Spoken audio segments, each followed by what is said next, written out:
Hello trainees. आज हम Jack plane को इस्तेमाल करना सीखेंगे। इस वीडियो का उद्देश्य है, इस सेशन के बाद आप सीखेंगे प्लानिंग के लिए प्लेन सेट करना, जैक प्लेन ब्लेड सेट करना, वुडन पीस को फेस साइड और फेस एज पर प्लेन करना, प्लेन को यूज और केयर करना। पहले जॉब सीक्वेंस देखेंगे, फिर स्किल सीक्वेंस। चलिए लेट्स स्टार्ट। Job sequence. सतह की साइड, सतह की एज 120 इंटू 25 इंटू 250 मिलीमीटर को समतल करें। इवन करने के लिए जैक प्लेन यानी रंदा को सेट करें। लकड़ी को कार्य बेंच पर रखें या कारपेंटर के वाइस पर रखें। सतह की साइड ऊपर की दिशा में। लकड़ी और वाइस के बीच पैकिंग पीस रखें। लकड़ी को वाइस में हॉरिजॉन्टली फ्लैट रखें। जैक प्लेन से फेस साइड पर रंदा मारना शुरू करें। एक ट्राई स्क्वायर से इसकी फ्लैटनेस की जांच करें। पेंसिल का उपयोग करके लकड़ी पर मार्किंग करें।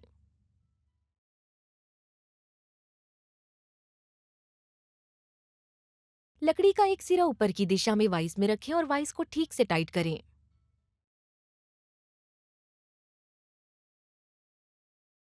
सतह के एज पर रंदा मारें। लकड़ी की विड्थ और फ्लैटनेस को चेक करें। पेंसिल से लकड़ी पर मार्किंग करें। सतह के किनारे से मार्किंग गेज का इस्तेमाल करके दोनों तरफ 100 मिलीमीटर की चौड़ाई नापें। गेज लाइनों को इवन करें। फ्लैटनेस और स्क्वायरनेस को टेस्ट करें।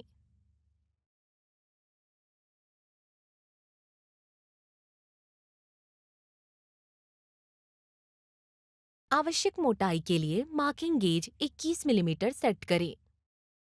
दोनों किनारों पर मार्किंग गेज का उपयोग करके सतह की ओर 21 मिलीमीटर की आवश्यक मोटाई मापें। गेज लाइनों को इवन करें और फ्लैटनेस चेक कर लें।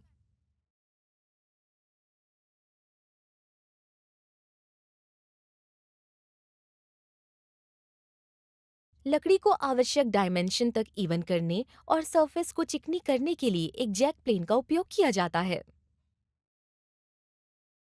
प्लेन ब्लेड सही ढंग से सेट किया जाए ताकि ये लकड़ी की सरफेस से समान और बराबर मोटाई के टुकड़े काट सके। इससे लकड़ी का सरफेस समान रूप से समतल होता है। प्लेन ब्लेड को सेट करने के दो आवश्यक कदम हैं। लकड़ी काटने की गहराई कितनी होगी, उस हिसाब से इसकी डेप्थ को एडजस्ट करना। प्लेन ब्लेड को काटने के किनारे को प्लेन सोल या नीचे की सतह से पैरेलल करें।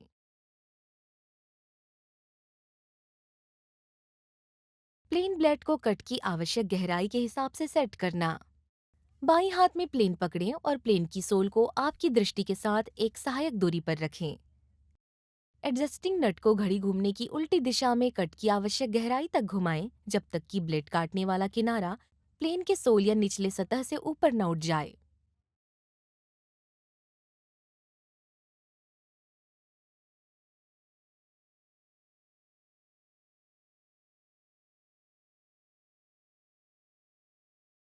प्लेन ब्लेड को प्लेन के सोल के पैरेलल एडजस्ट करें। जांचें कि ब्लेड का काटने वाला किनारा प्लेन के निचले हिस्से के पैरेलल है या नहीं।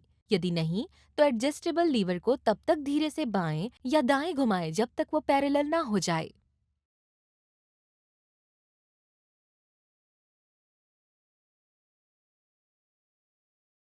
लकड़ी को बेंच स्टॉप के साथ रखें।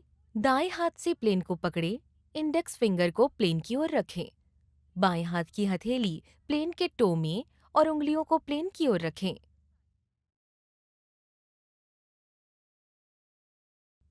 बेंच के पास खड़े हों। बाएं पैर को आगे की ओर 70 डिग्री के एंगल पर रखें और दाएं पैर को एक सहज दूरी पर रखें। प्लेन को काम पर सीधा रखें और आगे की ओर स्ट्रोक दें।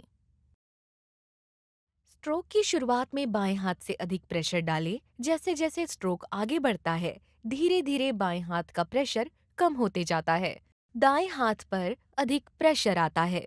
मुख्य उद्देश्य प्लेन को हमेशा हॉरिजॉन्टल रखना है। बैक स्ट्रोक पर प्रेशर छोड़ें और केवल प्लेन को पहली स्थिति में खींचें। समय समय पर ट्राई स्क्वायर या स्ट्रेट एज से सरफेस की फ्लैटनेस की जांच करें। प्रक्रिया को तब तक दोहराएं जब तक सरफेस इवन न हो जाए।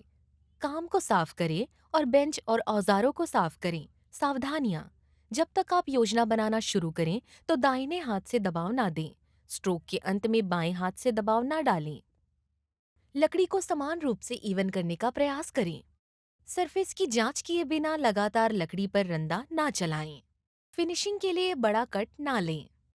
जब आप प्लेन का उपयोग नहीं कर रहे हो तो उसे ऐसे रखना चाहिए कि उसकी धार या लेटरल रोड उसके कटिंग एज के साथ संपर्क में ना आए। इससे उसकी कटिंग एज को नुकसान नहीं होगा और ये लंबे समय तक अच्छी तरह से काम करेगा। Recap: wooden piece 120 into 25 into 250 millimetres को प्लेन करने के लिए जैक प्लेन यूज करना, जॉब को वाइस में सिक्योर करना, फ्लैट और हॉरिजॉन्टल पोजीशन का ध्यान रखते हुए, फेस साइड और एज को प्लेन करना और पेंसिल से मार्किंग करना, मार्किंग गेज को यूज करके विड्थ 100 मिलीमीटर्स, थिकनेस 21 मिलीमीटर्स के हिसाब से गेज और प्लेन करना, प्लेन ब्लेड को सेट और एडजस्ट करना फॉर इवन कट्स, डेप्थ और alignment parallel to the sole, ये ध्यान रखते हुए प्रॉपर बॉडी पोजीशनिंग एम्प्लॉय करना, कंसिस्टेंट प्रेशर अप्लाई करना और प्लेनिंग के वक्त ट्राई स्क्वायर से फ्लैटनेस चेक करना, सरफेस फ्लैट होने तक इसे रिपीट करना। उम्मीद है कि आपने इस वीडियो में जो देखा वो सब समझ भी लिया होगा। फिर मिलेंगे एक और वीडियो के साथ। तब तक के लिए thank you and good bye.